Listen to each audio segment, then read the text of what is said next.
Bonjour, salut, and welcome to City Breaks Paris, episode 24. I'm Marion Jones.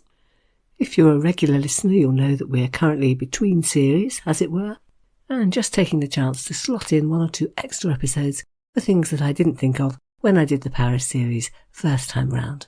And today, two really good ideas for days out, or possibly half days out, from Paris.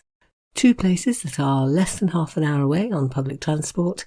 Both of them have a stunning chateau to look round, with interesting stories attached. Both of them are attached to nice little towns with high-end shopping, nice restaurants, some culture, some relaxation. Both certainly could be done in half a day if you like to pack a lot in. Both could equally be a full day trip if you spend some time looking around the chateau and then go on to find out everything else that that place has to offer. So, where am I thinking of? Well, Vincennes and St Germain-en-Laye. So very much an episode in two halves, a word or two on how to get to each of the places, plenty of ideas for what you'll find to see and do when you arrive, and one or two stories in each case of things that happened there long ago. So let's start with Vincennes, which is so simple to get to. You simply get onto line 1 of the metro, anywhere in Paris, and travel to the eastern end. The very last stop is helpfully named Château de Vincennes, and even better, when you get out and walk up the steps, you will see said chateau straight away. That's going to be the main focus of your visit, I would imagine, but just behind it, 5 to 10 minutes walk away, the Parc Floral, so one of the city's best botanical gardens, and on the other side, so across the main road from the chateau, a lovely little town to explore. All the ingredients, really, for a very nice day out. Let's start with the chateau then. Built in the 14th century, a wall all the way round, 9 watchtowers, an imposing front gatehouse. Built by Charles V in the 14th century. He came here for hunting, but he wanted a strong fortification because it was in the middle of the 100 Years' War. And what he built became the country palace of lots more French kings, right up, really, until the late 17th century, when Louis XIV built Versailles. It's actually free to wander the grounds themselves. You just need to go in through the entrance, past the security where they'll do a bag check, and then it opens up and you can wander around to your heart's content. But I would suggest it really is worth paying the small entry fee from the ticket office, which is inside the complex, to be able to get inside the castle and the absolutely drop-dead gorgeous Sainte-Chapelle, the on-site church. It's all in pretty good nick. You can, for example, walk along all 4 walls of the keep, 4 sides of a square. You're 1 story up, so you get good views of the workings of the castle and out into the rest of the grounds. 4 corner turrets, little pictures en route showing you what it looked like originally, painted in bright colours. You can wander along, imagining to yourself the king and his advisers, proceeding deep in conversation along the ramparts into the inner garden. Perhaps you'll think of scurrying chamberlains and servants. Maybe you'll imagine you can hear the sound of the gatehouse bell, which would have rung several times a day, every time there was a church service. But there's much more. You can go inside and visit the king's private apartments, the most impressive part being the king's bedchamber, a large wood-panelled room with traces of the colours that were once on the ceiling, royal blue background and golden fleur-de-lis pattern, the symbol of the French crown. There's a tiny little chapel off the bedchamber, and here you are looking at the room where, in 1422, one Henry V of England died. That's Henry of Agincourt fame, of course. He was back in France some 7 years after Agincourt, still fighting the 100 Years' War, when he fell ill, it's thought with dysentery, and although he tried to keep going, riding about in full armour in very hot weather, he eventually suffered a relapse and was brought here in the hope that he would recover. At that stage he was being carried around in a litter by his men, still trying to direct operations, but really weaker and weaker. He arrived at Vincennes on the 10th of August, and just 3 weeks later, on the 31st, he died. He was only 35. When he died, he had the titles of King Henry V, King of England, Regent and heir of France, Duke of Normandy, and Lord of Ireland, and this was really the end of an era for all those places. He had appointed his baby son, the future Henry VI, as his successor. He'd arranged for his brother, the Duke of Bedford, to act as regent, but it was most definitely the end of an era.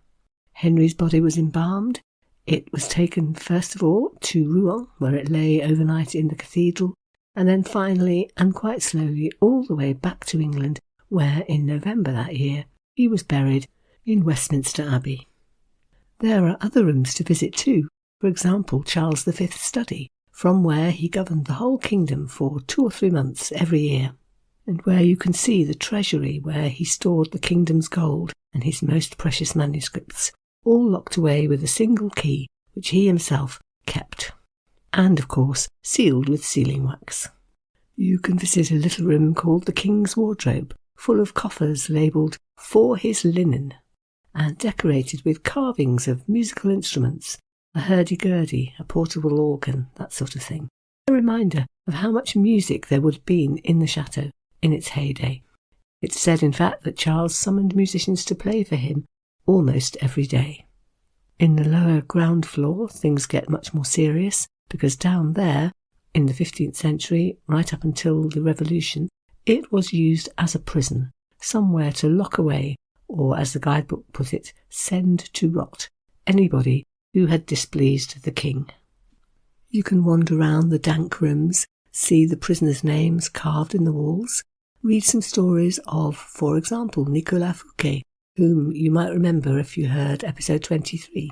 He was the one who had the fantastic party that ended up with him in prison because his king was jealous.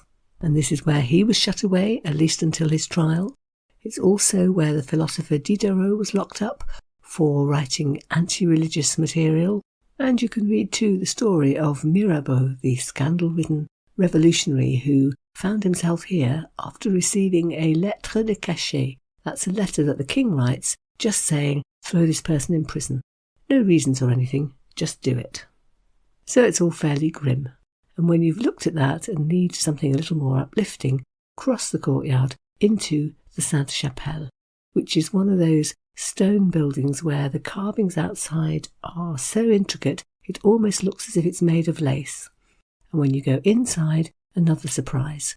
A vast, light-flooded interior, cool, creamy walls, the perfect backdrop for some beautiful stained glass windows. You can wander all around inside there too, find the little oratories right and left where the king and queen went for private worship, climb the stone steps up to the balcony from where you have a view over the whole interior. It's really very lovely.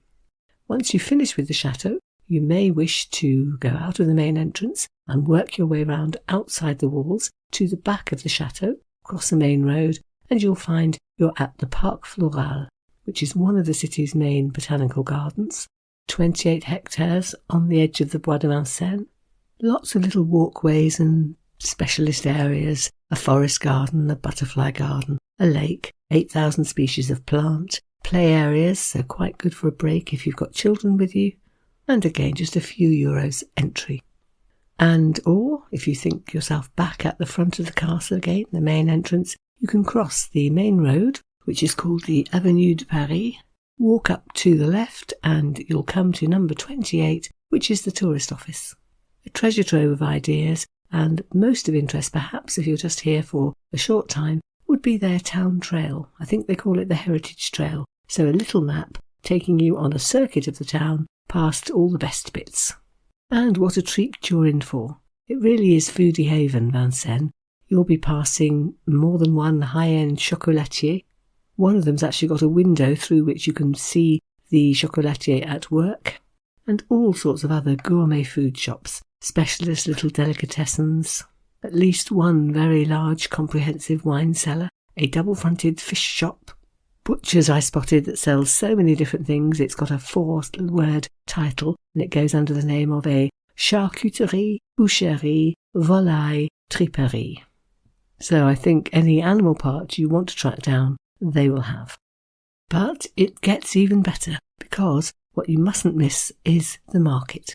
There are several markets in Vincennes, but the main one, is the one in Rue Fontenay, which is part of the town trail, so you can't miss it really. But you do need to know that it's open only on Tuesdays, Fridays and Sundays, and also mornings only. I think it closes down about 1 o'clock. But it's just a whole road, stall after stall, of high-quality foods. In an article I wrote about it, I put the sentence, "You could buy a different set of picnic treats here every day, all summer long." I really think you could. So just a couple of examples.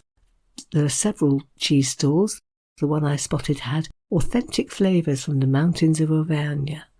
Then there was the Cabane de l'Océan, so a seafood emporium, whose owner explained to me that he drives through the night from the Ile de Ré on the Atlantic coast, bringing the freshest possible fish and oysters. He took a moment to explain to me about the 5 different sizes of oysters, which ones were good for an aperitif with your neighbours, which ones for a blowout celebration. Told me exactly how to serve them.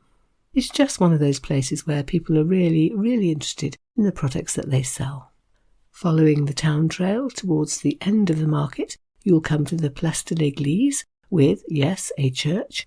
Definitely worth popping in, and for me the highlight was, yes, the stained glass windows, but particularly a new set installed this side of the millennium, a project worked on by members of the community and paid for, I think, by public fundraising. Just the most fantastic, simple outlines of biblical scenes in really the most vibrant reds and blues and yellows. The trail will then take you on past the Hôtel de Ville, so the town hall, a magnificent building, the arches and pillars of Renaissance style, but built, in fact, in the 19th century. Flags waving outside, of course, the tricolour and the EU flag, but most interesting to me, the Vincennes coat of arms. Half of it golden fleur-de-lis on a royal blue background, so a reminder that Vincennes has royal connections, and the other half a red background and the castle's imposing keep on it. Behind the Hôtel de Ville, a long park running right back down to pretty much where you started the walk. So nice to wander over, benches and fountains and this and that. I spotted the statue of one General Daumesnil, who I didn't know, so I looked him up, one of Napoleon's generals, who lost a leg fighting at the Battle of Wagram in 1809, and is known to every French schoolchild for something he said afterwards. Charged with being governor of the Château of Vincennes, he said he would defend it staunchly and never give it up. In fact, the way he put it was, "I will give them Vincennes back when they give me my leg back." Towards the end of the lawns, just before the main road, a moving war memorial, a series of stone tablets engraved with different scenes of men at war, and a central plaque explaining that the memorial was set up exactly 100 years after August 1914, when it was from exactly this spot that the men of the 6th Dragoon Regiment marched off to fight in World War I. By the time you're past the war memorial, you are pretty much back at the metro station, so if you are going home from there, do notice as you go through the station the bright drawings on the walls of the inside of the station, reds and blues and golds, representing the past in Vincennes. So kings, knights, soldiers, all reminders of what a special little place Vincennes is. So, equally good for a day out, I would say, is St Germain-en-Laye. To get there, you need to take an RER train from central Paris, line A, but you'll be there in just under half an hour, and once again, when you come up the escalator to get out of the station, the very first thing you'll see is the chateau. There's an author, Ina Caro, who wrote a book called Paris to the Past, in which she described exactly that moment. Listen to this. As the escalator ascended, in the square of blue sky at the top, there suddenly appeared a beautifully carved Renaissance balustrade, which I recognised from pictures, the balustrade of the chateau. Then, beneath it, there appeared stone and brick arches enclosing tall windows. As the escalator slowly brought us up into the sunlight, there, right in front of us, was the foundation of the medieval fortress on which the Renaissance chateau had been built. It was separated from us only by the chateau's long, dry moat. A short metro ride, 22 minutes on the RER, and I was at the chateau where the Sun King had been born.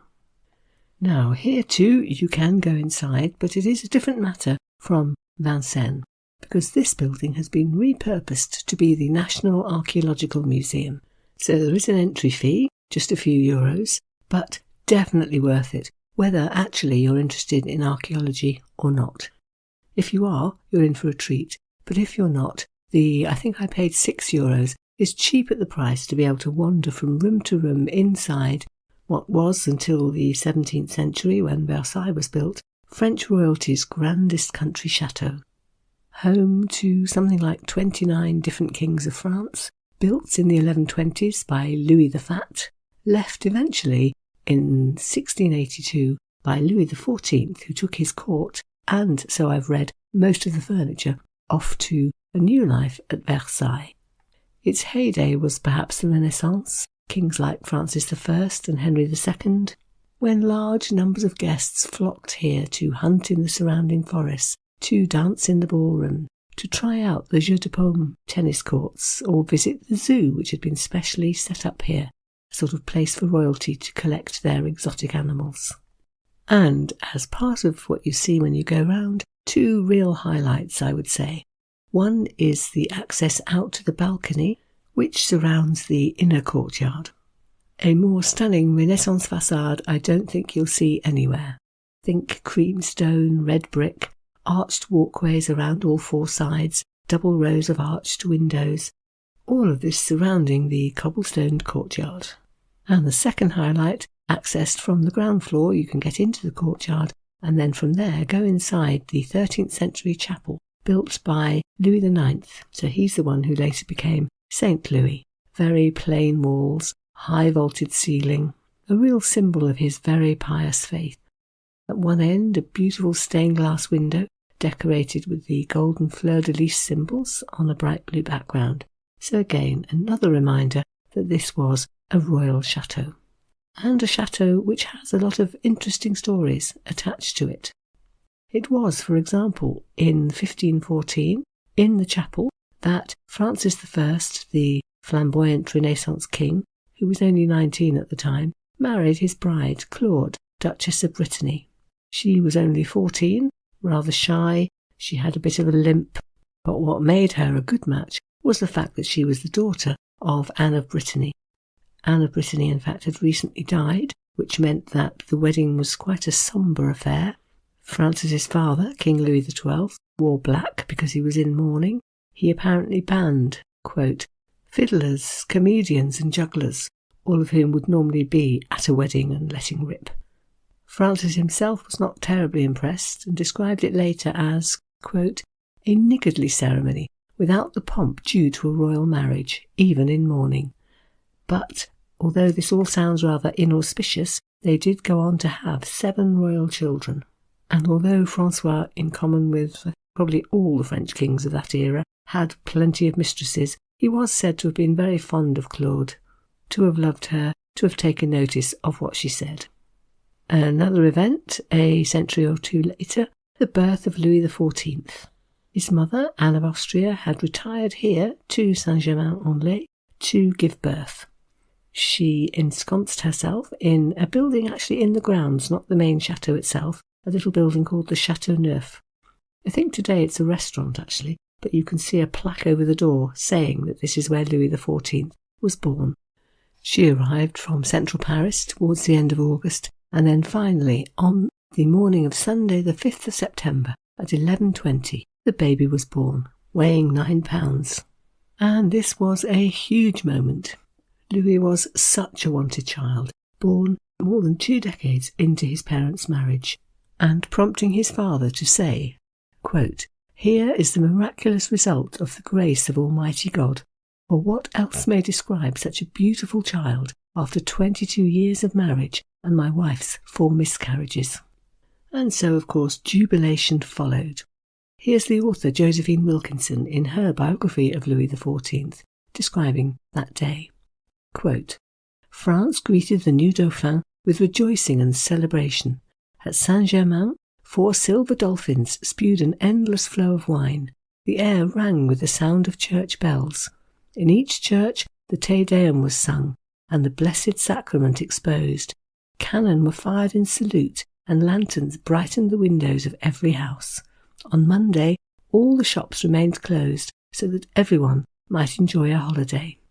On the following day, the tiny Dauphin held his first audience when representatives of the sovereign courts accepted the king's invitation to come to the Château Neuf of Saint-Germain and offer their compliments. The Secretary of State then escorted the magistrates into the Dauphin's bedchamber so they could look upon the new infant. Mathieu Mollet recalled that the child's governess, Madame de Lansac, held the sleeping Monsieur le Dauphin, his face uncovered, on a pillow of white satin, and showed him and said that he would open his eyes to see his faithful servants.